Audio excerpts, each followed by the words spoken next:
With the bottom of Vav Amud Bey, the bottom of 6b.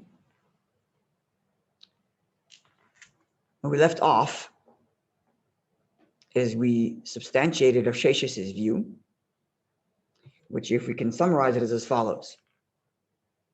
Rav Shesh is of the view that the mere fact that there are witnesses to the event of the Sotah, that is to say, the procedure of the Sotah, which begins with the husband warning his wife against secluding herself with a certain man, then there are witnesses that come and testify that she indeed secluded herself with that man. And then the proceeding of the Sotah begins, where we'll actually discuss more detail going forward, but essentially she's brought to Jerusalem, where she brings a certain offering, a meal offering, and then she drinks the Sotah waters.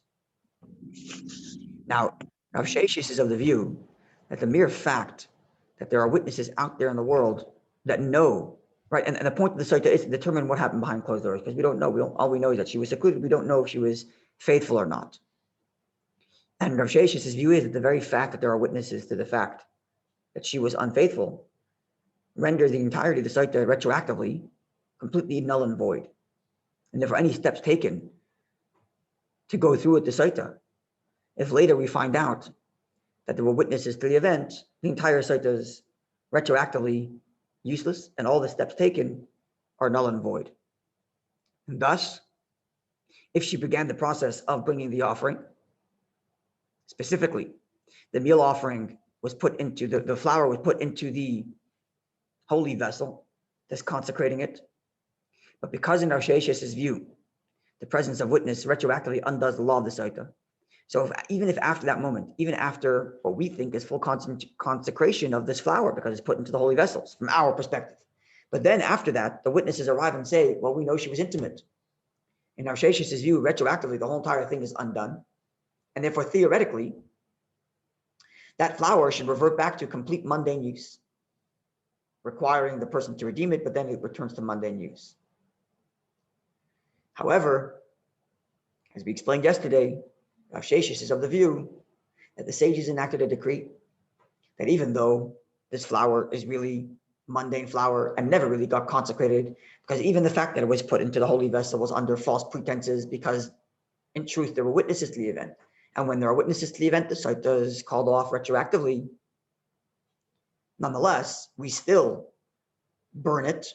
That is to say, we don't let it go back to its state of mundane use, and obviously can't be offered on the altar. We burn it. That's the way of disposing it in the ordinary fashion of consecrated items that have become rendered invalid. And we do this so that the casual observer should not make the mistake of thinking that we allow flour to touch the holy vessel and then return to mundane, because the observer doesn't know the nuanced law that this Sotah has been called off retroactively. And therefore we enact a decree that it should be burnt, even though technically there's no reason for it to be burnt, because it's ordinary flour, because the Sotah was called off retroactively.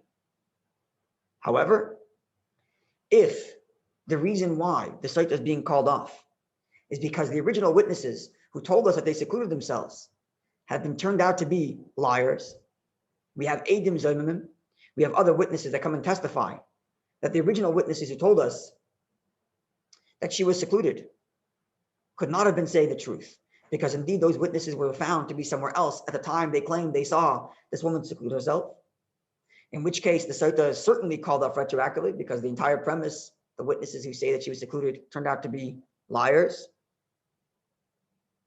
So certainly the Sotah is called off retroactively. In that case, we allow the flour, even after it's come in contact with the holy vessel, we allow this flour to return to its mundane status, because such a story where a woman was framed for being a Sotah, everybody finds out about that. And there's no one's going to mistake. It's not like a nuanced law. It's clear. They were liars. And in that case, there's no reason to impose a decree that we burn the flour, because no one's going to make the mistake. Everybody knows this whole thing was bogus because some people made it up. This is where we are yesterday. Right? All of these builds around the essence of Rav Shesh's law, which is that the presence of witnesses in the world that know about what happened to these two people renders the entire Sotah invalid. That's the premise of this whole thing. And therefore, when they come to testify, it retroactively undoes it. But the premise is that the very fact that there are witnesses somewhere that know about it render the Sotah waters invalid, which means even if the witnesses never come before us and we never find out that retroactively the Sotah is invalid, her drinking the water will have no effect on her because the Sotah is invalid, considering that there are witnesses somewhere that know what happened. That's the essence of Rav Shesh's law, as we discussed it way at the beginning of this whole thing. Yeah? I'm sorry, question. You learned that you need only one witness to verify that you're behind closed doors. That's, yeah. But it sounds like you need two witnesses to know in fact that she was. Right, we had a discussion way back earlier, different opinions as to when you need two witnesses and when you need one witness. Right, because we have an exemption. We have one exemption, right? We had an exemption where the Mishnah, where the Gemara, Gemara derived from the verse that there's an exemption. The aid ein ba, she has no witness. That is for the moment of intimacy. And the question was, we also extend that to the moment of seclusion. Okay, all right. Okay. So now the Gemara tells us that there's a Mishnaic age text which supports Rav Shesh's view. That's where we are right now. 5 lines from the bottom of the page, middle of the word, middle of the line. Tanya, we have learned in the Mishnaic text, Kavasei, in accord with the view of the Rav Shesh's of Rav Shesh's. But lav mitaimei, not for his reason. His reason, as we read it in the beginning of at the end of the preceding page, Vav Madalef on the bottom, 6a at the bottom, there we read that Rav Sheshes derives this idea that witnesses would render the presence of witnesses, even if they've ever come to court, but the very fact that they exist renders the entire Sotah invalid.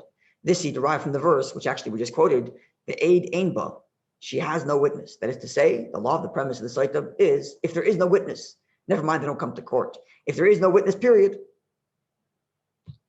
That's how Rav Sheshes came to this conclusion. But the Mishnaic age text derives it from a different verse. Are you with me? Right, the verse said, when describing the law of the Sotah, that she was caught behind closed doors, but the aid ein ba, there's no witness as to what happened behind the closed doors. Right. So Rav Sheshes derives from there quite simply, there is no witnesses, period. And therefore, if witnesses exist somewhere in the world, the Sotah is not a Sotah, because the verse describes the Sotah as only one where there is no witnesses. Never mind, they haven't come to court. They have to not exist. If witnesses exist, even if they didn't come to court, the Sotah is called off. This is how the Sotah is off, even though we don't know about it, and we're going with the procedure. It's entirely null and void because there are witnesses somewhere in the world. That's Rav Shesh's view. He derived that from this verse, which says, in describing the Sotah, v'aid ein ba, there is no witness to her infidelity or to anything that happened behind closed doors. So there has to be no witnesses. That was Rav Shesh's view, how he came to this conclusion. Okay. Now the Mishnaic text is going to cite another verse which supports this idea. And this verse, so the Mishnah here just quotes one word from the verse. The verse is Tahira. The word is Tahira. She is pure. So I'm pulling it up on the screen here. And the verse is, we're at the bottom of 6b, yeah. It's fourth to last line, third word, Tahira. She is pure. So this is a verse which is at the end of the law of the Sotah, right? The law of the Sotah is in chapter 5 of Deuteronomy, Bamidbar. It's the second half of that chapter. And it describes, we went through some of the verses, we went through it at the beginning. When we first started learning, we went through the verses. It describes the warning, and then the seclusion, and then the proceeding of bringing her to the temple, and then she's drinking the water. It describes the offering. And then at the end it says, if she is guilty, she will have this terrible death, ruptured, her belly swells and her thigh ruptures and all that. And then the verse goes on, and this is the verse we're quoting. It's verse 28 of chapter 5. But if it turns out that she was not unfaithful, she did not have intimacy, she was not intimate with this person, Ha'isha, this woman, utahirahi, and she is pure. The niknasa, she shall be exempt. The nizar zara, and she will be blessed with having children. Right? This is the conclusion of the Sotah law. The conclusion of the Sotah law is that if the Sotah waters will determine what happened. If she was guilty, terrible punishment, and if she was innocent, beautiful blessings. Right? Now here's that Torah describes and if she was innocent. It's a double expression. If the woman was not impure, and she was pure. Seems to be redundant. Just say, and if she wasn't defiled, then she'll get the blessings. Why repeat yourself and say, if she wasn't defiled and she was pure? So the extra and she was pure is there to teach us something. It's an extra verse, and that's what the Gemara is about to do.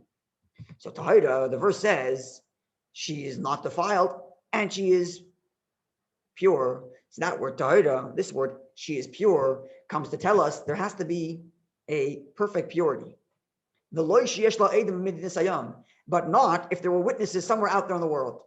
If there are witnesses somewhere out in the world, then she isn't pure in the perfect sense.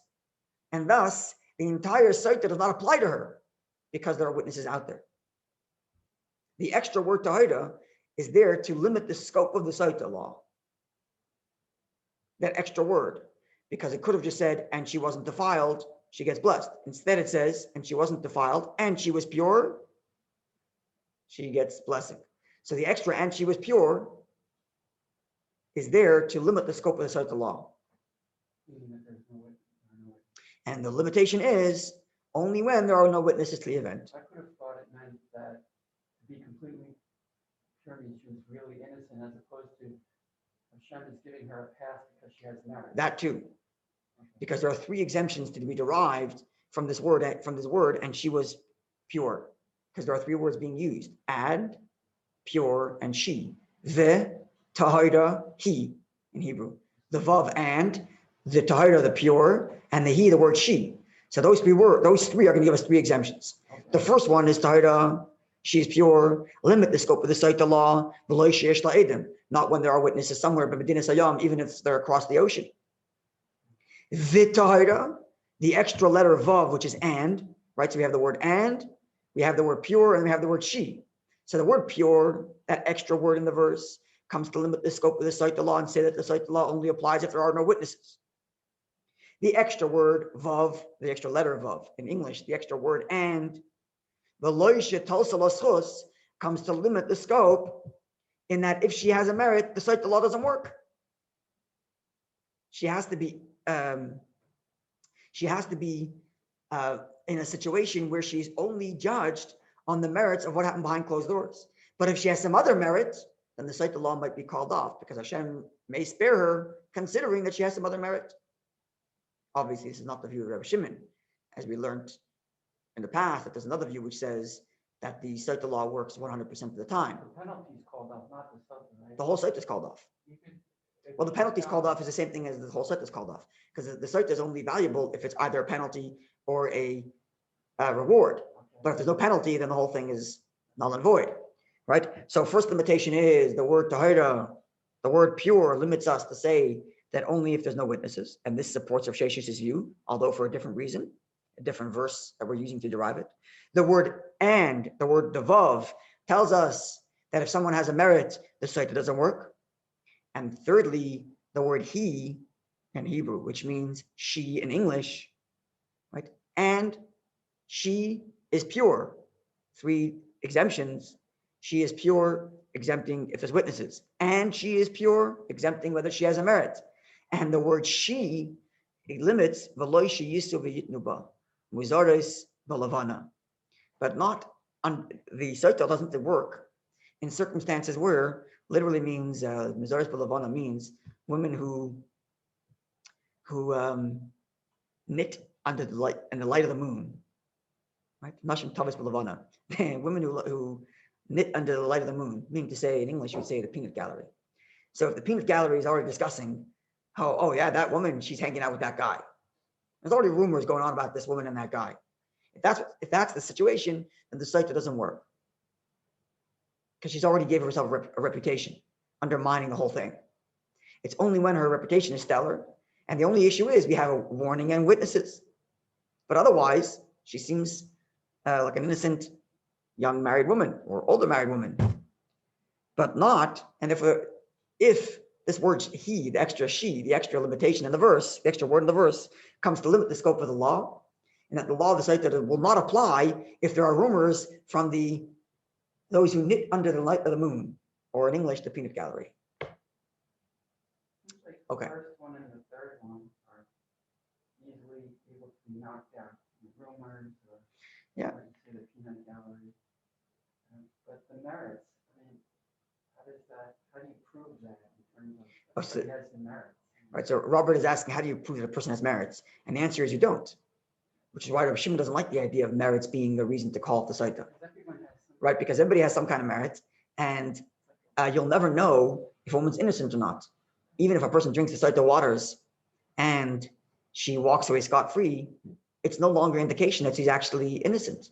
Maybe she just has a merit, but she was totally guilty with that guy, right? So that's why Rabbi Shimon rejects it, because he doesn't like this idea of the Sotah law being tarnished, the reputation of the Sotah law being tarnished. Or furthermore, a woman who's innocent, people will say, oh, we know she's guilty, but she had merit and that's why she survived. When in reality, it could be because she's innocent. So either way, the ambiguity of it or the variability of it makes it not conclusive, thus opening it up to tarnished reputation of both the woman and reputation of the Sotah waters, which is Rabbi Shimon who rejects this, which the Gemara is going to address now. But Rabbi Shimon, who rejected the idea of merits playing a role. So the question now becomes, what does he do with these three extra words? Right? There are three of them give us, these three extra words give us three exemptions. The word and, the word pure, and the word she. The word pure tells us that presence of witnesses make it end. The and tells us that if she has merit, it doesn't work. And the word she tells us that if there are rumors about her from the peanut gallery, it doesn't work. So let's see. So Rabbi Shimon, what does he do with these exemptions? Because it also causes, all these things cause variability. Okay, the rumors, we know, people know there's rumors. The two ones you're left with are the issue of witnesses somewhere out there in the world. You have no idea if they exist or not. And that would tarnish the reputation of the Sotah, because even if a woman is innocent, we'll say, well, really she's guilty, but there are witnesses out there that know about it, and that's why it's not working on her. Right? And likewise, the same thing applies to the merit, which is what Rabbi Shimon's initial statement was. He doesn't like, Rabbi Shimon stated clearly, he doesn't want this, he doesn't think merit disregards the law of the Sotah, because that would create a variability that tarnishes the reputation of a woman and of the Sotah. So what does Rabbi Shimon do with all these exemptions? Because there are three exemptions that have been made here. So says the Gemara, Nehi, I can accept the fact, Devav, that the extra letter and loy darish, he doesn't see that as an exemption. Okay, so Rabbi Shimon could say there's only two exemptions here, not three. In other words, we divided it into three. And she was pure. So because the word and is just a letter vav, which simply is just to connect this word to the previous word, we can take that out and say, okay, we're not going to make ourselves crazy and say that the word and also is an exemption. Okay, so we're down to two.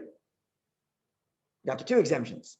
The word and she, the word and pure, vitarda, and the word he, the word she. So we're down to two exemptions.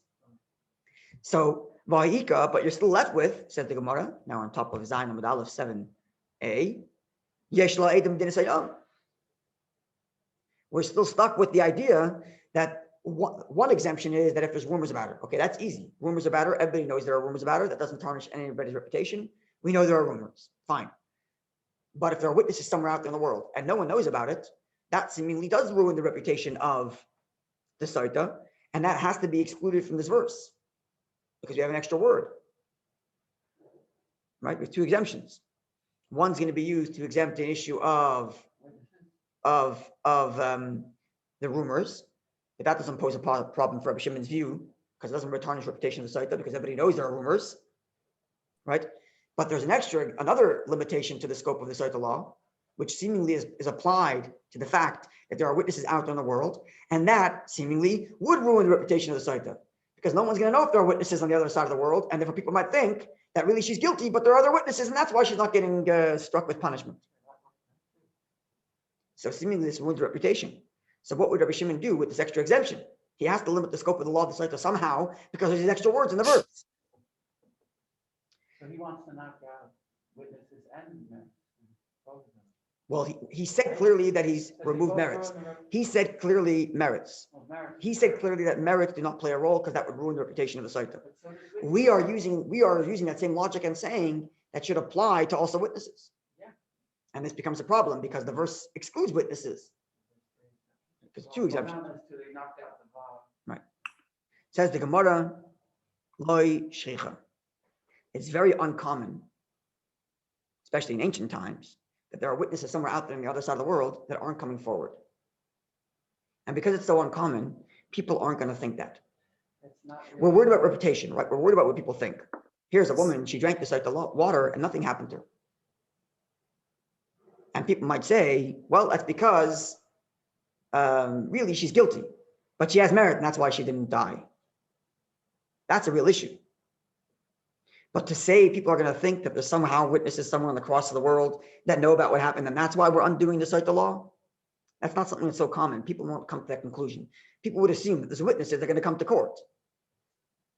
It's very uncommon that there are witnesses who know about an event, and in between the span of when the event happens and when they go to trial, witnesses disappeared and nobody knows who they are and what they are, and nobody even knows that they exist. It's so uncommon that it wouldn't ruin the reputation of the Sotah. And that's where Rabbi Shimon says, let the presence of witnesses discard the Sotah because no one cares about that anyway. And it's so uncommon. So this is where we are right now. Let's give a little recap so we can clarify where we stand. The Mishnah stated that there's extra words in the verse. At the end of the law of the Sotah, when the verse says that she was innocent, she gets blessings. The verse describes her innocence in a redundant fashion. It says she was not impure and she was pure. So that extra and she was pure, because there are extra words, we must use them to derive some law about the Sotah. Specifically, it comes to limit the scope of when the Sotah law works. So the Mishnah stated that there are three limitations of when the Sotah works. One for the word and, one for the word pure, and one for the word she. And she was pure. So the word pure, that comes to limit a case where there are witnesses to the event, even if we don't know where they are. And therefore, Sotah law doesn't apply because there are witnesses out there. And that is a statement which is supported of Sheshus. Number two, the word and, which is also an extra word, and she was pure, comes to limit the scope of the law of the Sotah, in that if there's merit, then the Sotah water will have no effect on her because she has merit, even if she's guilty, because the Sotah is called off when she has merit. When the Sotah is rendered ineffective if she has merit. And number three, the word she, and she was impure, that extra word she comes to tell us that if she has a bad reputation and there are rumors about her, the whole Sotah is also rendered ineffective. The Sotah is only effective when she's completely pure of anything else other than this event of which we are not sure what happened. That's what the Mishnah said. Then the Gemara said, in Rabbi Shimon's view, one of these three are not a variable. If there are rumors about her, Sotah is ineffective in Rabbi Shimon's view. And the fact that there are rumors will itself defend the law of the Sotah. Because we're worried about the reputation of the Sotah. Rabbi Shimon is worried about a woman walking away healthy, and yet that still doesn't clear her reputation, because maybe she was guilty and she just has some other merit. That was Rabbi Shimon's problem. And therefore, Rabbi Shimon's view, merits never play a role in the effectiveness of the Sotah, but rumors do play a role in the effectiveness of the Sotah. Because if there are rumors about her proclivity, everybody knows about her, and therefore the Sotah renders ineffective, and it doesn't ruin her reputation except for her own. The presence of witnesses out there in the world would also render the laws of the Sotah ineffective, even according to Rabbi Shimon, according to Rabbi Sheshus. But even according to Rabbi Shimon, the presence of witnesses out there in the world would render the laws of the Sotah ineffective. And yet, it still would not tarnish the reputation of the Sotah because it's so rare. It's so rare that no one would think of it, and it's not something to be concerned with because it's so rare that there are witnesses out there somewhere that know about it, and they aren't coming forward, and somehow that's going to undermine the reputation of the Sotah waters. It's too rare to care. Goes against human nature. Yeah. Yes. And therefore, in Rabbi Shimon's view, there's only two exemptions in the verse. V'tahira, and she is pure. That comes to say that if there are witnesses out in the world, the Sotah is ineffective. And the word she tells us that if she has rumors about her, it's also ineffective. But the fact that she has merit does not make the waters ineffective in Rabbi Shimon's view, as opposed to the original view in the Mishnah, which says that the presence of merit would render the water ineffective. Okay, I hope that was Going to die anyways. Yeah, sorry. She'll die anyways. In Rabbi Shimon's view, even if she has merit, she'll die anyway if she's guilty. Yeah. The sage's view, she could be guilty and still survive because she has merit. Yeah. Right? So All depends what the merits are. Yeah, well, Hashem will decide what the merit is, right? But let's just say the merit is strong enough to protect her. Rabbi Shimon's view, he says there is no merit strong enough to protect her because the Sotah water has to work 100% of the time. And the sages say, well, God could decide that there are certain merits that will protect her. But people can't base their own thinking about that woman on merits. Right, so that's the problem. That's the problem. See, the merits may still do have an effect with Hashem, but we can't as not Rabbi Shimon's view. In Rabbi Shimon's view, the merit will have zero protection for her. In Rabbi Shimon's view, no matter how great the merit is, if she was unfaithful behind those closed doors, the Sotah water will have its effect on her. Period. I thought his argument was that we can't judge her based on merit. No. Rabbi Shimon's saying that God would not make the merits protect her from the Sotah. Because if that's the case, God is making a joke out of his own Sotah law. Because here I'm saying that the Sotah law kills a woman who's unfaithful, and I also know, but there's a caveat. It undermines the whole thing. So Rabbi Shimon is saying that even from God's perspective, the Sotah law is effective 100% of the time. Even from God's perspective, as it were. Whereas the sages say, well, God could decide. Maybe there's a merit and she won't die. But that's not Rabbi Shimon's view. Sorry? That's not Rabbi Shimon's view. Okay, so this kind of wraps up this section of the Gemara. And God willing, tomorrow, it'll be a much more simpler Gemara going forward, in which we're going to describe just the basic procedure of what happens. Now that we've determined what makes a Sotah a valid, bona fide Sotah, namely the warning, and then the seclusion, and then the lack of witnesses to intimacy. That's basically what we discussed until now. We discussed the warning, what he tells her. We discussed the presence of witnesses at the moment of her warning. We discussed the presence of witnesses at the moment of seclusion. We discussed the fact that there are no witnesses to what happened behind closed doors. And now that all this is taken care of, what's the next step? Okay, so she's secluded. We have witnesses. Now where do we go? So the Gemara is going to describe what has to happen, where she goes to the court, and then from one court to another court, and we're going to play out soon, slowly, the various different stages of how the Sotah is treated. Have a wonderful day, everybody. Yeshikov, Rabbi. God bless you all.